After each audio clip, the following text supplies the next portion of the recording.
नमस्कार, मैं हूं नगमा और आप देख रहे हैं हम लोग। WHO ने 1950 से वर्ल्ड हेल्थ डे मनाना शुरू किया और दुनिया में हर साल 7 अप्रैल को वर्ल्ड हेल्थ डे मनाया जाता है। और इस साल इसकी थीम थी डिप्रेशन लेट्स टॉक, यानी कि अगर आप डिप्रेशन के शिकार हैं, अगर आप अवसाद के शिकार हैं तो बात कीजिए, खामोश मत रहिए, क्योंकि अगर आप खामोश रहते हैं तो फिर वो डिप्रेशन या वो अवसाद और ज़्यादा बढ़ता है। लेकिन 7 अप्रैल से बस कुछ ही दिन पहले 3 अप्रैल को मुंबई में एक 24 साल के लड़के अर्जुन भारद्वाज ने होटल की 19वीं मंजिल से कूदकर अपनी जान दे दी थी, क्योंकि वो डिप्रेस था। आत्महत्या की पूरी घटना को उसने फेसबुक पर लाइव किया। डिप्रेशन का दायरा बहुत बढ़ गया है। स्कूल कॉलेज के स्टूडेंट से लेकर कर्ज में डूबे हुए किसान, दफ्तरों में मानसिक तनाव से रूबरू होने वाले लोग, परिवार, निजी रिश्तों के तनाव तक, ये तमाम वजह है डिप्रेशन की। एक रिसर्च के मुताबिक भारत में शायद 36% लोग जिंदगी के किसी न किसी दौर में डिप्रेशन का शिकार रहे हैं और डिप्रेशन के जो मामले हैं वो बहुत तेज़ी से बढ़े हैं। बताया जा रहा है कि पिछले 10 सालों में ये 18% की इसमें रफ्तार पकड़ी, 18% बढ़े हैं ये केसेस। मैं इस पर आज चर्चा करूंगी क्योंकि ये बहुत बड़ी समस्या और बल्कि एक ग्लोबल कंसर्न बन के उभर रहा है, क्योंकि दुनिया में भी लगभग 4.4% है दुनिया की आबादी का जो कि डिप्रेस्ड है। इस पर बात करने के लिए हमारे साथ यहाँ पे स्टूडियो में तमाम एक्सपर्ट्स मौजूद हैं। डॉक्टर निमेश देसाई हैं जो डायरेक्टर हैं institute of human behaviour and allied sciences. हमारे साथ कमला भसीन है, सामाजिक कार्यकर्ता। डिप्रेशन को इन्होंने अपनी फैमिली में झेला है। डॉक्टर एस के खंडेलवाल हैं, पूर्व HOD psychiatry AIIMS. Doctor Sandeep Rana, professor psychology, गुरु जम्बेश्वर यूनिवर्सिटी हिसार। ध्रुव सांगरी, सूफी गायक, वो बताएंगे कि कैसे संगीत आपको डिप्रेशन से दूर ले जाता है। और हमारे साथ जुड़ रहे हैं OB पर डॉक्टर DR सानी, पूर्व प्रिंसिपल DPS RK पुरम। इसके अलावा 2 लोग हैं जो कि डिप्रेशन को झेल चुके हैं, उससे गुजरे हैं, लेकिन अच्छी बात है कि उबर चुके हैं। हमारे साथ यहाँ पर आफ्ताब हैं और महेश पोद्दार मुंबई से जुड़ रहे हैं। तो डॉक्टर निमेश देसाई, ये डिप्रेशन पिछले कुछ सालों में आप बता रहे थे कि बहुत तेजी से बढ़ा है, करीब 18% की इसमें ग्रोथ आई है। तो इसकी वजह क्या आपको लगती है? क्या ये कि लोग अब आके सामने बात करते हैं इस बारे में, इसलिए पता चल रहा है? ये आपने बिल्कुल सही बात कही कि आम जनता में सरकारी तरफ से, डॉक्टरों की तरफ से और समाजसेवी संस्थाओं की तरफ से चूंकि जागरूकता बढ़ाने की कोशिश की गई है और चेतना और जागरूकता अपने आप समाज में बढ़ी है, तो ज्यादा लोग पहले के मुकाबले बाहर आते हैं, मदद मांगते हैं। तो सिर्फ हॉस्पिटल डेटा से न निष्कर्ष निकाला जाए, लेकिन जो फील्ड डेटा है, समाज में जो रेट पाया जाता है, उसे निष्कर्ष ये निकलता है कि शहरीकरण और पाश्चात्यकरण के साथ डिप्रेशन की तादाद बढ़ी है। यकीनन जो बायोलॉजिकल डिप्रेशन है वो नहीं बढ़ता है, वो दुनिया में करीब वही रहता है जो जेनेटिक डिप्रेशन है। लेकिन जो सामाजिक कारणों से डिप्रेशन बनता है उसकी तादाद घटती बढ़ती है हालात के मुताबिक। जी, सामाजिक कारणों से डिप्रेशन बढ़ रहा है तो मतलब क्या कि समाज में जो एक रिश्तों से लोग बंधे हुए थे वो कुछ बिखरते जा रहे हैं।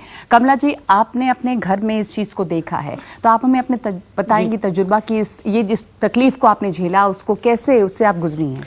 सबसे पहले तो मैं नगमा NDTV को बहुत शुक्रिया अदा करना चाहती हूँ कि इस बहुत ही अहम मुद्दे पर आप बहुत प्रोग्राम कर रहे हैं। और मुझे लगता है कि जो WHO ने कहा है बातचीत करो जी, तो आप लोग जो ये बातचीत कर रहे हैं हम सबके साथ, ये बहुत ज़रूरी है जी।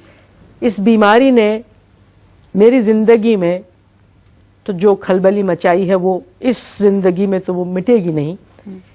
मेरी 27 साल की बेटी ऑक्सफोर्ड यूनिवर्सिटी में PhD कर रही थी ऑन अ फुल फेलोशिप। यहाँ सेंट स्टीफन से पढ़ के गई, मास्टर्स ऑक्सफोर्ड से किया। डिप्रेशन हुआ, बड़ी मुश्किल से उसको परसुएड किया कि भाई दवाई ले लो, क्योंकि लोग समझते हैं कि ये तो मेरी विल पावर है, मैं उसको ठीक कर लूंगी।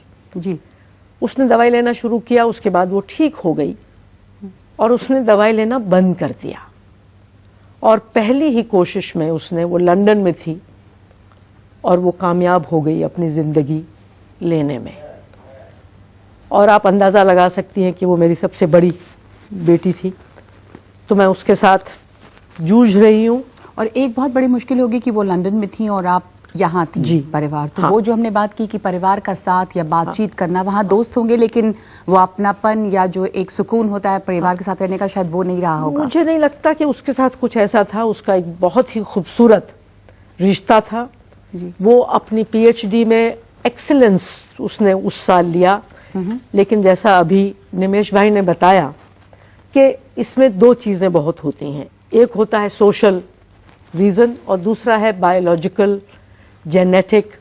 मुझे लगता है कि उसकी बीमारी वो थी, शायद जेनेटिक भी थी क्योंकि उसके पिता को जी ये बीमारी थी। तो मुझे लगता है, और फिर दूसरी बात यह है कि हम इन लोगों को रोक कर घर नहीं बैठा सकते। जी जी, और ये बहुत अहम बात समझना चाहूंगी मैं यहाँ पर, और तमाम लोग जो देख रहे हैं कि ये बायोलॉजिकल जेनेटिक भी हो सकती है, ये सोशल भी हो सकती है।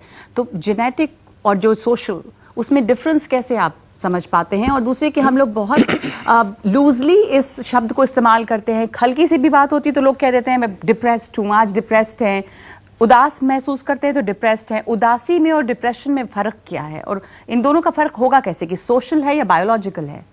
देखिए, ऐसा है कि कोई भी डिप्रेशन एक सिंगल फैक्टर से नहीं होती है। हम मानते हैं कि डिप्रेशन की बीमारी मल्टीफैक्टोरियल है, कई तरह के उसमें फैक्टर्स इन्वॉल्व हैं। जैसे उन्होंने बताया कि एक बायोलॉजिकल है जिसको जेनेटिक कहते हैं जी। दूसरा उसमें और बायोलॉजिकल फैक्टर्स हैं जिसमें हमारे ब्रेन में चेंजेस होते हैं, फिर पर्सनल रीजंस होते हैं, फैमिली रीजंस होते हैं और सोशल रीजंस होते हैं जी। और कई बार जो पूरे नेशनल रीजंस होते हैं, जिससे हम कहते हैं कि किसी भी जनसंख्या के लोगों का किसी भी क्रॉनिक स्ट्रेस से गुजरना वो एक कारण हो जाता है, या जैसे डिजास्टर वाली स्थिति होती है, डिजास्टर के बाद हमने देखा है कि डिप्रेशन की संख्या बढ़ जाती है उस पॉपुलेशन में। बहुत बड़ा, यानी कि बहुत बड़ा, या तो कोई ट्रॉमा हो या कोई बहुत बड़ी आपदा आ गई हो तो पूरी की पूरी आबादी कह सकते हैं कि चाहे वो एक व्यक्ति के साथ हो, चाहे वो पूरे उस माहौल में रहने वालों के लिए हो। जी। जो आपने पूछा कि उदासी एक साधारण उदासी कब है और वो बीमारी की अवस्था में कब बदल गई, हम सब थोड़ा बहुत कभी ना कभी उदासी महसूस करते हैं। कोई हमारे साथ अच्छी बात ना हो, हम उदास हो जाते हैं। किसी के घर ग्रीफ जैसे डेथ हो जाए तब हम ग्रीफ महसूस करते हैं जी। लेकिन हम नेचुरल प्रोसेस से उनसे बाहर निकल आते हैं। जब डिप्रेशन के कुछ जो लक्षण है जिसका हम आगे चर्चा करेंगे, वो अगर लगातार 2 हफ्ते से ज्यादा बने रहें, जिसमें उस व्यक्ति की कार्यकाज करने की क्षमता में भारी नुकसान हो जी। वो अपने आप को नुकसान पहुंचाने की बात सोचे जी। या दूसरों के लिए नुकसान बन जाए, उस अवस्था को हम डिप्रेशन की बीमारी मानते हैं और उसके लिए इलाज होना जरूरी है। जी। मैं आपके पास वापस आऊंगी डॉक्टर साहब। मैं इस वक्त डॉक्टर सैनी साहब के पास जाना चाहती हूँ, पूर्व प्रिंसिपल हैं आर.के. पुरम के। सैनी साहब, कमला बसीन हमारे साथ स्टूडियो में है। उन्होंने अपना जो जाति, उनका एक बहुत बड़ी ट्रेजेडी उनके साथ हुई, उसको हमारे साथ साझा किया। उन्होंने अपनी बेटी को खोया इस बीमारी में। आपके साथ आपने भी अपना एक रिश्ता खोया है इस बीमारी की वजह से। आप हमें बताएंगे कि क्या वजह रही थी इस डिप्रेशन की, या कि इंसान अपनी जान ले ले? क्या हुआ था आपके घर में? ऐसा है कि इस बारे में कुछ कहने के उस स्थिति में हम हैं नहीं जी। क्योंकि अंदर ही अंदर से सोचते रहते हैं बच्चे और पता नहीं लगता कि क्या सोचते हैं। और जो पेरेंट हैं वो भी सोचते हैं कि भाई अब समझदार हो गए हैं, तो इसलिए कोई विशेष ध्यान नहीं देने से, और वो डायरेक्ट मेरे ख्याल से आदमी स्पोर्ट्स खेलता हो, संगीत खेलता हो, तो उससे थोड़ा सा सुकून मिलता है। लेकिन इस बारे में कुछ कहा ही नहीं जा सकता और हम अभी भी इसको समझ नहीं पाए कि कारण क्या है।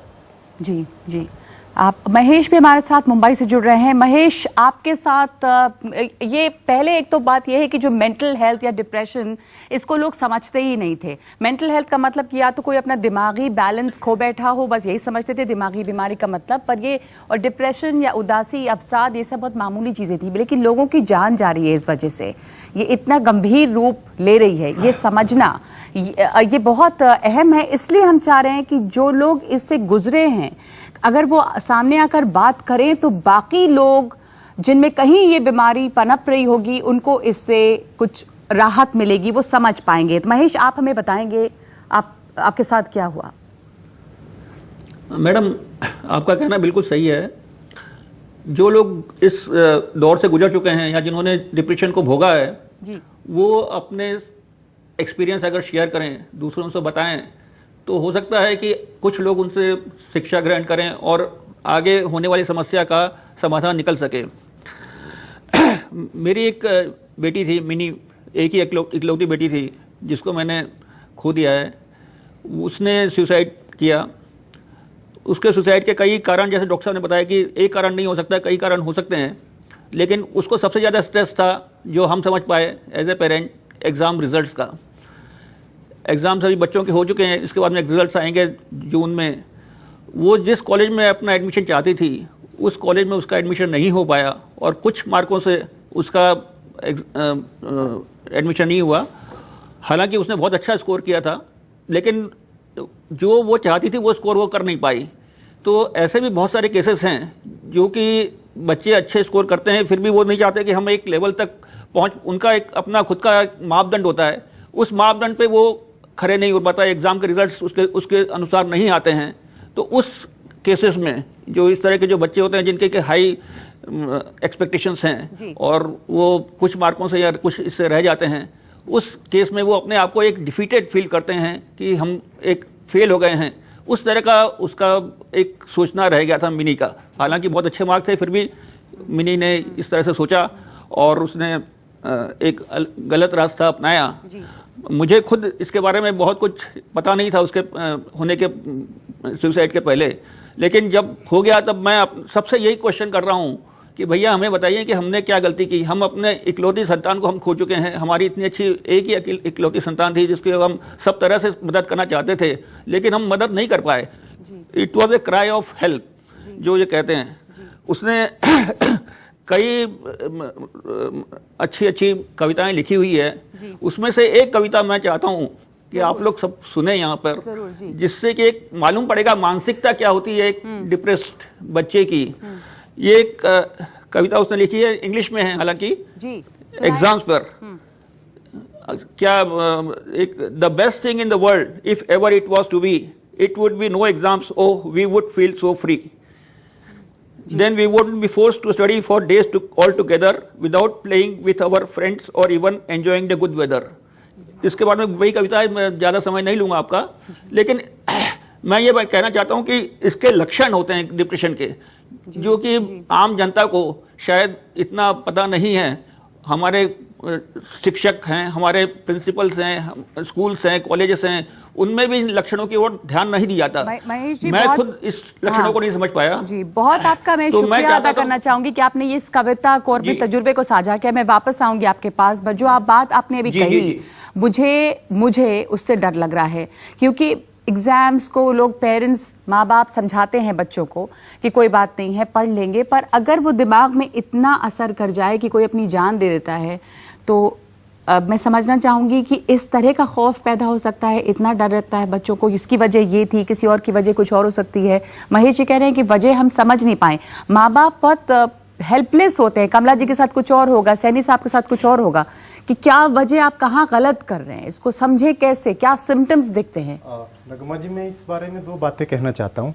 एक तो प्रिवेंशन कैसे हो, बचाव कैसे हो हमें, जैसे ये अभी एग्जामिनेशन स्ट्रेस के बारे में बात हुआ, मिनी का केस था जो बताया इन्होंने, कि हमारे शिक्षण संस्थानों में कुछ ऐसी व्यवस्थाएं हों, जैसे कैरियर गाइडेंस काउंसलिंग सेल्स हों, जहां हम स्ट्रेंथ्स को आइडेंटिफाई कर पाएं बच्चे की और उसी दिशा में उसको हम गाइड कर पाएं।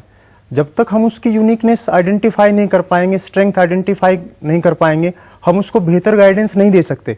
हो सकता है कि वो पीयर प्रेशर में किसी की देखा देखी कोई चुनाव हम कर लेते हैं किसी चीज का, और उसमें आगे हम बहुत अच्छे से कई बार नहीं भी बढ़ पाते।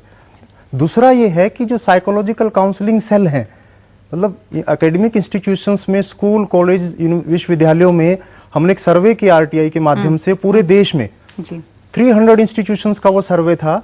तो साइकोलॉजिकल काउंसलिंग सेल वहां पर कहीं फंक्शनल नहीं है, और इवन कई इंस्टीट्यूशंस में तो मेंटल हेल्थ प्रोफेशनल पैनल पे भी नहीं है। आपको लगता है कि अब ये कुछ फिर भी बढ़ा है? क्योंकि मैं हर एग्जाम के पहले देखती हूँ, 10th के एग्जाम के पहले, 12th के एग्जाम के पहले, कि फोन कॉल पे आप हम टीवी पे शोज करते हैं, वो तमाम चीजें हो रही हैं। सिर्फ हम एकेडमिक आउटकम से ये ना समझें कि सब कुछ बेहतर हो रहा है। अगर अच्छे इंस्टीट्यूशंस में दाखिला हो गया और हमें लगता है सब कुछ बेहतर हो रहा है, कहीं ना कहीं सीखने सिखाने के तरीकों में हमें लाइफ स्किल्स को इंक्लूड करना पड़ेगा। बिल्कुल बिल्कुल, आपने बहुत अहम बात कही। मैं ये पूछ रही हूँ कि क्या आपको लगता है कि हमें कुछ वातावरण बनाना पड़ेगा? जी, क्या अब वो हेल्प जो है वो ज्यादा मिल रही है बच्चों को? अब मैं एक फैक्टर की बात करूं, मान लीजिए सिर्फ एग्जाम के स्ट्रेस की बात करें, तो जैसे बात करने के लिए पहले नहीं है कोई, या आप किसके पास जाएं, या काउंसलिंग नहीं है, पर क्या अब वो फैसिलिटी बढ़ी है कि आप साइकोलॉजिस्ट के पास जा सकते हैं, बात कर सकते हैं? नगमा जी, फैसिलिटी मिलना शुरू हुआ है, लेकिन जैसे जैसे हमारे दोस्त ने बताया, अभी तक बहुत कम मात्रा में है। एक उसकी मात्रा कम है, वहां तक कैसे पहुंचना उसके बारे में जानकारी कम है, और स्टिग्मा और झिझक तो है ही मदद मांगने से। तो शुरुआत जरूर हुई है, कुछ टीवी चैनल्स, कुछ समाजसेवी संस्थाएं, कुछ सरकारी अस्पताल, लेकिन ये सिर्फ शुरुआत है। मैंने ये भी पढ़ा कि जो हमारे जैसे साइकोलॉजिस्ट हैं, साइकेट्रिस्ट हैं, जो मेडिकल हेल्प मिल सकती है ऐसे पेशेंट्स को, उसमें बहुत कमी है। आप हमें बताएंगे कि हिंदुस्तान की क्या स्थिति है पर पेशेंट, यानी एक डॉक्टर के पास कितने पेशेंट हैं? साइकियाट्रिस्ट की, मनोचिकित्सकों की, मनोवैज्ञानिकों की कमी है यकीनन, इसमें कोई शक नहीं है। लेकिन जो हम बात कर रहे हैं युवावस्था में, किशोरावस्था में, शिक्षा से संबंधित, या कुछ महिलाओं में, कुछ पुरुषों में, एडल्ट एज में प्रोफेशनल कॉम्पिटेंस के रिलेटेड, जी, यहां शायद उतनी जरूरत नहीं है स्पेशलिस्ट की, यहां जरूरत है काउंसलर्स की, और समाज के सोचने के ढांचा बदलने की। और काउंसलर्स की जरूरत भी इसलिए है क्या कि समाज या परिवार जो है वो, उसमें कोई लोग बचे नहीं है कि बात करें किससे आप? जो पुराने वक्त में बहुत सारा डाढस और रीएश्योरेंस अलग अलग जगह से मिल जाता था, वो अब कम होने लगा है। हमारी जो दौड़ है सफलता की तरफ, चाहे वो मटेरियलिस्टिक एक्विजिशन हो, चाहे वो प्रोफेशनल सक्सेस हो, जैसे ये बता रहे थे भाई parent, number of marks achieve, percentage achieve, तो ये जो प्रतिस्पर्धा है, while competition is good in the 21st century, ये प्रतिस्पर्धा और ये महत्वाकांक्षा ही वो निराशा लाती है। अगर संक्षेप में कहें, से ज्यादा महत्वाकांक्षा, हाँ, से ज्यादा, तो जो गैप रह जाता है, मैं जो चाहता हूं और मुझे जो मिल पाता है, ये गैप अक्सर डिप्रेशन को कंट्रीब्यूट कर जाता है। उसको समझना जरूरी है कि वो गैप आपकी जिंदगी में जरूरी है, जरूरी नहीं कि आप वहां पहुंच जाएं। हर एक व्यक्ति वहां पहुंचे और लगातार वहीं बना रहे। जैसे हमारे भाई बिल्कुल सही कह रहे थे। आपके पास 1 मिनट ब्रेक भी लेंगे, उसके पहले मैं आपका एक्सपीरियंस जानना चाहती हूँ आफ्ताब के। आप शायद उन लोगों में से हैं जो इससे उबर पाए हैं, तो आप हमें बताएंगे कि क्या हुआ था आपको, कैसे आपको ये पता समझ में आया कि आप बहुत डिप्रेस्ड थे और आपने क्या इलाज उसके लिए लिया? हमारे को ये तकलीफ हुई तो एम्स में दिखाए, मतलब बढ़िया डॉक्टर का नाम मिलने के कारण 2-3 साल। समझ में कैसे आया, क्या आपके साथ लगातार क्या हमारे को घबराहट हो रही थी, डर लग रहा था, ऐसा लगता था कि कुछ हो जाएगा, चाहे मर जाएंगे, चाहे ये हो जाएगा। ऐसे करते करते मुझे पता लगा, फिर दिखाए एम्स में दिखाए तो बढ़िया डॉक्टर ना मिलने के कारण हम 1-1.5 साल परेशान रहे। फिर जा करके डॉक्टर SK खंडवाल साहब को पास पहुँचे, तब जा करके वहाँ हमारा इलाज शुरू हुआ। अभी हम ठीक हैं, कभी दिक्कत होती है तो साहब के पास जा करके मिल लेते हैं। अभी हम ठीक हैं, अपना काम धंधा करते हैं। जी सब चीज। और वजह आपको क्या लगी थी, कुछ आपको समझ में आया था कि क्यों आपके साथ, क्या काम का प्रेशर था? क्या काम हमारा का प्रेशर था। हमारा भाई साहब ठेकेदार हैं, पेंट POP के, तो लेबर मिस्त्री के अरेंजमेंट करना हमारा काम था। उस काम का दबाव बहुत था। उसके अब कोई काम मिल जाता था, प्रेशर मालिक देता था, तो हम सोचते थे कि कल ना हो करके आज ही हो जाइए। इसके कारण तो वो दबाव आपको महसूस हो रहा था। हाँ। तो जैसा आफ्ताब बता रहे हैं, ये जो समस्या है ये कई वजहों से हो सकती है, एक तो, और दूसरे की आफ्ताब उन खुशकिस्मत लोगों में है जिनको वक्त रहते ये समझ में आ गया कि उन्हें कोई परेशानी है और इसका इलाज होना चाहिए। ये नहीं कि अगर आपको उदासी महसूस हो रही है तो बस आप किसी कोने में चुपचाप बैठ जाएं और वो अपने आप ठीक हो जाएगी। तो ब्रेक लूंगी मैं, और ब्रेक के बाद हम इस पर बात करेंगे कि डिप्रेशन या अवसाद जो है, इसकी कम से कम हमारे यहाँ हिंदुस्तान में 2 बड़ी वजह हैं क्या, हो क्यों रहा है ये लोगों में। ब्रेक के बाद।